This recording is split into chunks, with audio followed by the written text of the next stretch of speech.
Hi friends, എല്ലാവർക്കും job ന്യൂസിൻ്റെ പുതിയൊരു വീഡിയോയിലേക്ക് സ്വാഗതം. അപ്പോൾ നമുക്കിന്ന് നബാർഡിൻ്റെ കുറച്ച് വേക്കൻസീസ് നോക്കാം. ഇതിന് മുന്നത്തെ വീഡിയോയിൽ നമ്മൾ എക്സ്പീരിയൻസ് ഉള്ള പോസ്റ്റായിരുന്നു ചെയ്തത്, മാനേജർ പോസ്റ്റ് തന്നെ. പക്ഷേ ഇതിന് എക്സ്പീരിയൻസ് വേണ്ട. നമുക്ക് ഡീറ്റെയിൽസിലേക്ക് പോകാം. നമ്മുടെ വെബ്സൈറ്റ് www.nabard.org ആണ്.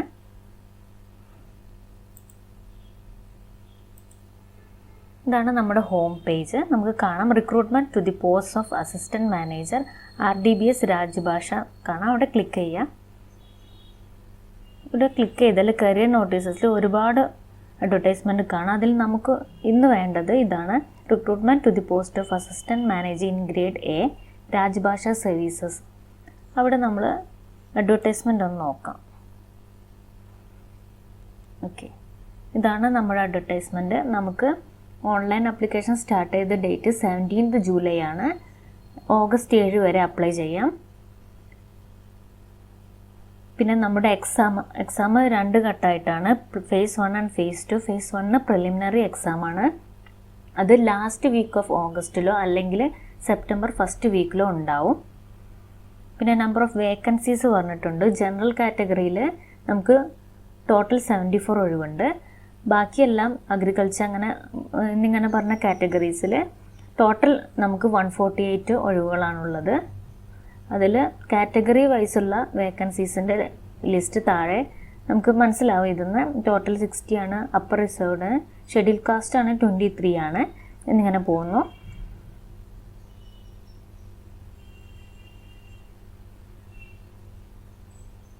ഇതൊക്കെ നമുക്ക് ഫിസിക്കലി എന്തെങ്കിലും കുഴപ്പമുള്ളവർക്കുള്ളതാണ്. നമ്മൾ ഡിസബിലിറ്റി ഒക്കെ പറയുന്നത് ബ്ലൈൻഡ്നെസ്, ലോ വിഷൻ ഇത്ര വേണം, 6 ആണ്. സ്പീച്ച് ആൻഡ് ലാംഗ്വേജ് ഡിസബിലിറ്റി, അങ്ങനെയാണ് കാര്യങ്ങളൊക്കെ പറയുന്നത്.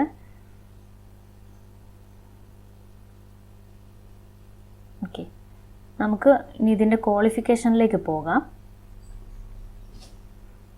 ഇതിൻ്റെ എലിജിബിലിറ്റിയാണ് assistant manager in grade A. Okay, നമുക്ക് ജനറൽ പോസ്റ്റിലെ ക്വാളിഫിക്കേഷൻ നോക്കാം. ബാച്ചിലേഴ്സ് ഡിഗ്രി ആണ് വേണ്ടത്. വിത്ത് മിനിമം 60% മാർക്ക് വേണം ജനറലിലുള്ളവർക്ക്. SC ST PWD ആണെങ്കിൽ 55%.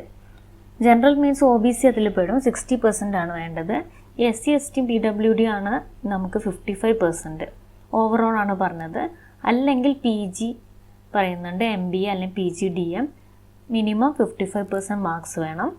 അത് PG ഉണ്ടെങ്കിൽ SC ST അവർക്ക് 50 മതി, മറ്റവർക്ക് 55 വേണം. 60 വേണ്ട ആവശ്യമില്ല. അത്രയാണ്. പിന്നെ അല്ലെങ്കിൽ CA CS ICW അല്ലെങ്കിൽ PhD ഉള്ളവർക്ക് അപ്ലൈ ചെയ്യാവുന്നതാണ്. 55% മാർക്സ് തന്നെ വേണം അവർക്കും. പിന്നെ നമ്മൾ ഇതിപ്പോൾ ജനറലിൽ നമുക്ക് എനി ഡിഗ്രി പറ്റും. എനി ഡിഗ്രി ഒരു എനി PG അത് ഒരു പ്രത്യേകം പറയുന്നുണ്ട്. പക്ഷേ നമ്മൾ ഈ സ്പെഷ്യലൈസേഷൻ വരുമ്പോൾ അതിലുള്ള ഡിഗ്രി വേണം. അതായത് ഇപ്പോൾ അഗ്രികൾച്ചർ ആണെങ്കിൽ ഡിഗ്രി അഗ്രികൾച്ചറിൽ വേണം. 60% മാർക്സ് ആണ്. അതും നമുക്ക് SC ST 50%, 55%. PG ആണെങ്കിൽ ഇവർ പറഞ്ഞ ഈ അഗ്രികൾച്ചർ, സോയിൽ സയൻസ്, അങ്ങനെ അത് സ്പെഷ്യലൈസേഷൻ ഉണ്ട്. അപ്പോൾ ശ്രദ്ധിച്ച് അയക്കുക. Agriculture, engineering, animal husbandry, fisheries ഉണ്ട്, forestry, plantation, land development, water resources, finance, computer and information technology. Next വന്നിരിക്കുന്നത് assistant manager in grade A രാജ്ഭാഷയാണ്. ഇതിൽ പ്രത്യേകത ഉണ്ട്. ഇതിൽ നമുക്ക് ഡിഗ്രി വേണം. Degree in English or Hindi. English അല്ലെങ്കിൽ ഹിന്ദി മീഡിയം പഠിച്ചിരിക്കണം. With Hindi and English as a compulsory or elective subject. ഒന്നില്ലെങ്കിൽ ഹിന്ദി അല്ലെങ്കിൽ ഇംഗ്ലീഷ് പഠിച്ചിരിക്കണം ഡിഗ്രിക്ക്. With a minimum of 60% marks വേണം. അത് SC ST PWD ആണെങ്കിൽ 55%. നെക്സ്റ്റ് പറയുന്നത് ഇതിൻ്റെ കൂടെ തന്നെ നമുക്ക് PG ഡിപ്ലോമ ഇൻ ട്രാൻസ്ലേഷൻ വേണം. ഈ 2 ക്വാളിഫിക്കേഷൻ ഉണ്ടെങ്കിലേ ഇത് അപ്ലൈ ചെയ്യാൻ പറ്റുള്ളൂ. അത് മിനിമം 1 ഇയർ വേണം. അത് ഹിന്ദിയിലോ അല്ലെങ്കിൽ ഇംഗ്ലീഷിലോ. പിന്നെ must have studied English or Hindi as subjects in at least 2 years of bachelor's degree course. ഹിന്ദിയോ ഇംഗ്ലീഷോ പഠിച്ചിരിക്കണം. ഈ 2 years ബാച്ചിലർ ഡിഗ്രി കോഴ്സ് ആണെങ്കിൽ ഇംഗ്ലീഷോ ഹിന്ദിയോ പഠിച്ചിരിക്കണം. 2 years. ഓക്കെ, പിന്നെ പറയുന്നത് അല്ലെങ്കിൽ മാസ്റ്റേഴ്സ് ഡിഗ്രി ഇൻ ഹിന്ദിയിൽ PG വേണം. അത് എത്ര %? 60% ആണ്. SC ST ആണെങ്കിൽ 55%. അതിൽ പറയുന്നത് നമുക്ക് ഇംഗ്ലീഷ് മെയിനായിട്ട് അല്ലെങ്കിൽ എലക്ടീവ് സബ്ജക്റ്റ് നമ്മൾ സബ് പറയില്ല, അതുപോലെയാണ് 2 ഇയേഴ്സ് അറ്റ്ലീസ്റ്റ് 2 ഇയേഴ്സ് പഠിച്ചിട്ടുണ്ടാവണം. പിന്നെ മാസ്റ്റേഴ്സ് ഡിഗ്രി ഇൻ ഇംഗ്ലീഷാണ്, അതും 60%. SC/ST 55. എലക്ടീവ് സബ്ജക്റ്റ് ആയിട്ടുള്ളത് ഹിന്ദിയാണ്.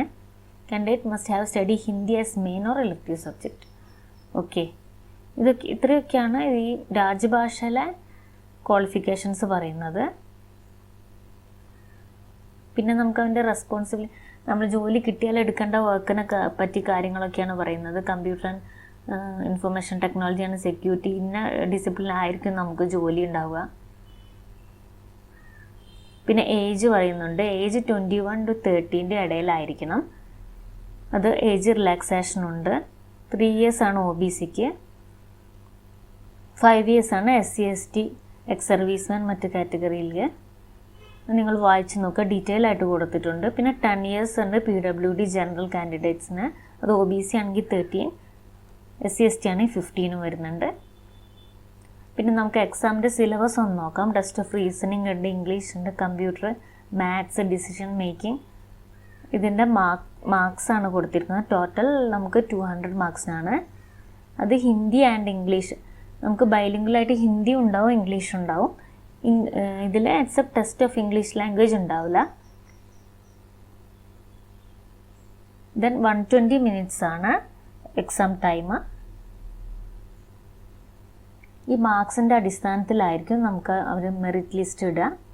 ദെൻ മെയിൻ എക്സാം ആണ്. പ്രിലിമിനറി കഴിഞ്ഞാൽ മെയിൻ എക്സാമിൻ്റെ ഡീറ്റെയിൽസ് ആണ് കൊടുത്തത്. Paper 1, paper 2. അത് ജനറൽ കാറ്റഗറിയിലുള്ളതാണ് ഇത് സിലബസ്. അത് പോസ്റ്റ് ഓഫ് സ്പെഷ്യലിസ്റ്റ് ആണെങ്കിൽ ഇതാണ് കൊടുത്തത്. പിന്നെ പോസ്റ്റ് ഓഫ് രാജ്യഭാഷയാണ്. ഇതിൽ തന്നെ ഈ നമുക്ക് മെയിൻ എക്സാമിന് ഈ സ്പെഷ്യലിസ്റ്റ് എന്ന് പറയുന്നത് നമ്മളെ സിലബസ് നമ്മുടെ ഡിസിപ്ലിന് ബേസ് ചെയ്തിട്ടുള്ള ക്വസ്റ്റ്യൻ ആയിരിക്കും.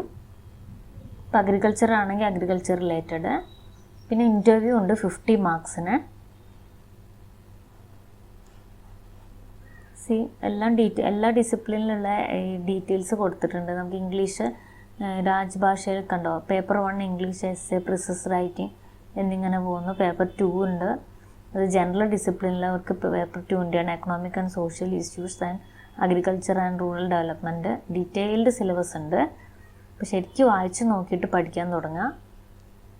പിന്നെ ഇത് കിട്ടിക്കഴിഞ്ഞാലാണ് പ്രീ റിക്രൂട്ട്മെൻറ്റ് ട്രെയിനിങ് ഉണ്ടാവും.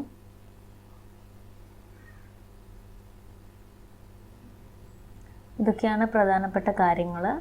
പിന്നെ നമുക്ക് ഇത് ട്രെയിനിങ് സമയത്ത് ഫില്ല് ചെയ്യേണ്ട ഫോമാണ്.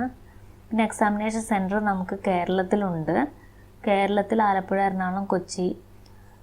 എറണാകുളം മീൻസ് കൊച്ചിയിലാണ്. കണ്ണൂർ, കോട്ടയം, കോഴിക്കോട് എന്നിങ്ങനെ പറഞ്ഞ ഉണ്ട്. പിന്നെ phase 2 എക്സാം നമുക്ക് കേരളത്തിൽ ട്രിവാൻഡ്രമേ ഉള്ളൂ. ഓക്കെ, നമുക്ക് അപ്ലിക്കേഷൻ ഫീ ഉണ്ട് എല്ലാവർക്കും. SC/STക്കാർക്ക് 150 റുപ്പീസേ ഉള്ളൂ. അത് ഇൻറ്റിമേഷൻ ചാർജ് എക്സെട്ര ആണ് 150 റുപ്പീസ്. പിന്നെ നമുക്ക് ഫോർ ഓൾ അതേഴ്സ് ആണെങ്കിൽ 800 വരും. പേ സ്കെയിൽ പറയുന്നുണ്ട്. പേ സ്കെയിൽ അത്യാവശ്യം നല്ല സാലറി ഉണ്ട്. സ്റ്റാർട്ടിങ്ങിൽ നമുക്ക് 30 എന്തായാലും കിട്ടും. പിന്നെ നമുക്ക് അപ്ലൈ ചെയ്യേണ്ട രീതിയാണ്. രജിസ്റ്റർ ചെയ്യുക, പിന്നെ പേയ്മെൻറ്റ് ഓഫ് ഫീ അടയ്ക്കുക, ഫോട്ടോഗ്രാഫ് ആൻഡ് സിഗ്നേച്ചർ സ്കാൻ ചെയ്യുക, അപ്ലോഡ് ചെയ്യുക. അപ്പോൾ സ്കാൻ ഡീറ്റെയിൽസ് പറയുന്നുണ്ട്. ഫോട്ടോഗ്രാഫ് 4x5 സെൻറ്റിമീറ്ററിന് 3.5 ആണ്. പിന്നെ സിഗ്നേച്ചർ ഉണ്ട്, ലെഫ്റ്റ് ഹാൻഡ് തമ്പ് ഇംപ്രഷൻ ഉണ്ട്. സിഗ്നേച്ചർ ക്യാപിറ്റൽ ലെറ്ററിൽ പറ്റില്ല, ലെഫ്റ്റ് ഹാൻഡ് തമ്പ് ഇംപ്രഷനാണ്. പ്രോപ്പറായിട്ട് തന്നെ ചെയ്യുക. ഇത്രയാണ് പ്രധാനപ്പെട്ട കാര്യങ്ങൾ. പിന്നെ നമുക്ക് ഫീ അടയ്ക്കേണ്ട ഡീറ്റെയിൽസിൻ്റെ മാസ്റ്റർ വിസ ഡെബിറ്റ് കാർഡ് വഴി ചെയ്യണം. ഈ റെസിപ്റ്റ് കാർഡ് കിട്ടും. അപ്ലിക്കേഷൻ ഫീ റീഫണ്ടബിൾ അല്ല, നമുക്ക് പൈസ തിരിച്ച് കിട്ടില്ല. എക്സാം എഴുതിയിട്ടില്ലെങ്കിൽ പൈസ തിരിച്ച് കിട്ടില്ല, എഴുതിയാലും തിരിച്ച് കിട്ടില്ല. Photograph and signature scan and upload details പറഞ്ഞിട്ടുണ്ട്. ഇങ്ങനെ എന്താ ഫോട്ടോഗ്രാഫ് മസ്റ്റ് ബി റീസെൻ്റ് ആയിരിക്കണം, റീസെൻ്റ് എടുത്തായിരിക്കണം. സൈസ് കളർ പിക്ചറാണ്, ലൈറ്റ് കളറിൽ എടുക്കുക. പ്രിഫറബിളി വൈറ്റ് ബാക്ക്ഗ്രൗണ്ടിലാണ് എടുക്കേണ്ടത്. ഫേസ് ക്ലിയർ ആയിട്ട് വെക്കുക. റെഡ് ഐ ഒന്നും പറ്റില്ല. പിന്നെ ഡയമെൻഷൻ പറഞ്ഞിട്ടുണ്ട് 200x230, 20 KB 50 KB ഇടയിലാവണം. സിഗ്നേച്ചറിൻ്റെ ഡയമെൻഷൻ പറഞ്ഞിട്ടുണ്ട്. പിന്നെ ആപ്ലിക്കേഷൻ ലെഫ്റ്റ് ഹാൻഡ് തമ്പ് ഇംപ്രഷൻ്റെ ഡീറ്റെയിൽ ആണ്. വൈറ്റ് പേപ്പറിൽ ബ്ലാക്ക് ഓർ ബ്ലൂ എങ്കിൽ ചെയ്യുക. അതിൻ്റെ JPG ഫോർമാറ്റിൽ 240x240 പിക്സൽസ് ആണ്. ഫയൽ സൈസ് പറഞ്ഞിട്ടുണ്ട് 20 KB to 50 KB. അപ്പോൾ ഇത്രയും കാര്യങ്ങളൊക്കെ ആദ്യം സെറ്റാക്കി വെച്ചതിന് ശേഷം നിങ്ങൾ ചെയ്യുക. അല്ലെങ്കിൽ ബുദ്ധിമുട്ടാവും. കാരണം ഇത് ഒരുപാട് ടൈം നമ്മൾ അപ്ലോഡ് ചെയ്യാനൊക്കെ എടുത്താൽ വീണ്ടും നമ്മൾ ചെയ്യേണ്ടി വരും. പ്രൊസീജിയർ ഫോർ അപ്ലോഡിങ് ഫോട്ടോഗ്രാഫ് പറഞ്ഞിട്ടുണ്ട്. എല്ലാം ഡീറ്റെയിൽ ആയിട്ട് പറഞ്ഞിട്ടുണ്ട്. മൈന്യൂട്ടായിട്ട് വേർഡ് ബൈ വേർഡ് പറഞ്ഞിട്ടുണ്ട്.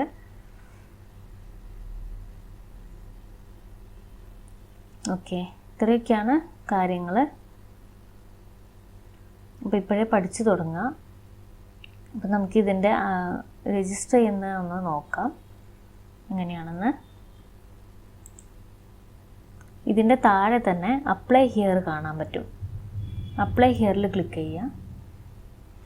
Click here for new registration എടുക്കുക. അത് കഴിഞ്ഞിട്ട് നമ്മൾ ലോഗിൻ ചെയ്തിട്ട് വേണം ചെയ്യാൻ. ഫീ അടയ്ക്കേണ്ട ഡേറ്റ് ജൂലൈ 17 മുതൽ ഓഗസ്റ്റ് 7 വരെയാണ്. അത്ര ലാസ്റ്റ് ഡേറ്റും അത് തന്നെയാണ്. അപ്പം പെട്ടെന്ന് തന്നെ അപ്ലൈ ചെയ്യുക. Click here for new registration എടുത്താൽ എങ്ങനെ വരും പേജ്. നമ്മൾ പേഴ്സണൽ ഡീറ്റെയിൽസ് എല്ലാം അടിക്കുക. പിന്നെ ഫോട്ടോ ആൻഡ് സിഗ്നേച്ചർ അപ്ലോഡ് ചെയ്യുക. ദെൻ അടുത്ത ഡീറ്റെയിൽസ് ചോദിക്കും, പ്രിവ്യൂ എടുക്കുക, ഫോട്ടോ അപ്ലോഡ് ചെയ്യുക, ബാക്കി കാര്യങ്ങളെല്ലാം അപ്ലോഡ് ചെയ്യുക, പേയ്മെൻറ്റ് ചെയ്യുക, എന്നിട്ട് സബ്മിറ്റ് ചെയ്യുക. ഇത്രയും കാര്യങ്ങളാണ് ചെയ്യേണ്ടത്. അപ്പോൾ പെട്ടെന്ന് തന്നെ അപ്ലൈ ചെയ്ത് തുടങ്ങുക. എല്ലാവരും പഠിച്ചു തുടങ്ങുക. ഇതിന് എക്സ്പീരിയൻസ് വേണ്ട. Okay, bye friends. പിന്നെ എൻ്റെ ചാനൽ നിങ്ങൾക്ക് യൂസ്ഫുൾ ആയിട്ട് തോന്നുകയാണെങ്കിൽ നിങ്ങൾ എനിക്ക് സബ്സ്ക്രൈബ് ചെയ്യുക, ലൈക്ക് ചെയ്യുക, ഷെയർ ചെയ്യുക. Thank you.